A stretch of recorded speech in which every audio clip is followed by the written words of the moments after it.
അവൾ എടുത്ത് വെച്ചൊരു ഷോർട്സ് ആയിരുന്നു കേട്ടോ ഇത്. അവളറിയാതെ ഞാൻ എടുത്തിട്ടതാണ്.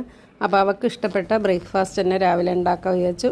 അപ്പോൾ ബ്രെഡ് വെച്ച് നമ്മളെ ചീസ് വെച്ചു നന്ദിനീൻ്റെ കേട്ടോ. പിന്നെ ഒരു സ്ലൈസ് ബ്രെഡും കൂടി വെച്ചു.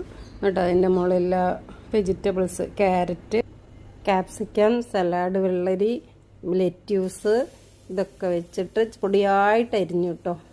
ഒനിയനൊന്നും ഇട്ടാൽ കഴിക്കൂല. അതുകൊണ്ട് ഇതൊക്കെ പൊടിയായിട്ട് അരിഞ്ഞ് അതിൻ്റെ മുകളിൽ ഒരു നന്ദിനീൻ്റെ ബട്ടറിൻ്റെ ഒരു പീസും വെച്ചിട്ട് തിരിച്ചും മറിച്ചും അങ്ങനെ നന്നായി ബ്രൗൺ കളറാക്കി ബ്രൗൺ ബ്രെഡാട്ടോ ഉപയോഗിച്ചിരിക്കുന്നത്. അപ്പോൾ എന്നിട്ട് അതിൻ്റെ കൂടെ ഒരു എഗ്ഗും കൂടി പിന്നെ ഇട്ടിട്ട് വെച്ചിട്ടാണ് കൊടുത്തത്.